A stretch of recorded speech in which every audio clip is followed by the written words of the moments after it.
Live Tamil செய்திகள். சரிகமபா நிகழ்ச்சியில் பழைய பாடல்களை உணர்ச்சி தரம்ப பாடி நடுவர்களை மகிழ்வித்த போட்டியாளர். சரிகமபாவில் இந்த வாரம் நடைபெற்ற போட்டியில் ஒவ்வொரு பாடகர்களும் சிறப்பாக பாடி வருகின்றார்கள். தங்கள் திறமைகளை வெளிக்காட்டக்கூடிய ஒரு சந்தர்ப்பமாக சரிகமபா நிகழ்ச்சியை பயன்படுத்துவதாக போட்டியாளர்கள் தெரிவித்துக் கொள்கின்றார்கள். ஒவ்வொரு வாரமும் சனி ஞாயிற்றுக்கிழமைகளில் ஒளிபரப்பாகும் சரிகமபா நிகழ்ச்சி மக்களுக்கு மத்தியில் வரவேற்பையும் பேர் அபிமானத்தையும் பெற்றிருக்கின்றது. பலரின் உள்ளங்களை கவரக்கூடிய நிகழ்ச்சியாக இந்த சரிகமபா நிகழ்ச்சி அமைய பெற்றிருப்பதாக நடுவர் சபை கூறுகின்றார்கள்.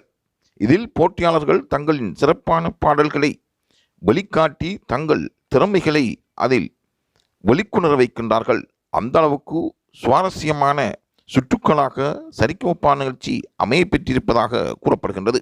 இதில் போட்டியாளர்கள் தங்களுக்குள் போட்டி போட்டுக் கொள்வது போல காட்டப்பட்டிருந்தாலும் இருவர் போட்டியிட்டு பாடுகின்ற சந்தர்ப்பம் பலரையும் வியக்க வைத்திருக்கின்றது. சிறப்பாக ஒருவருக்கொருவர் விட்டுக் கொடுக்காமல் தாங்கள் வெற்றியாளர்களாக வர வேண்டும் என்ற ரீதியில் போட்டியாளர்கள் போட்டியில் பங்கு பெற்றுகின்றார்கள்.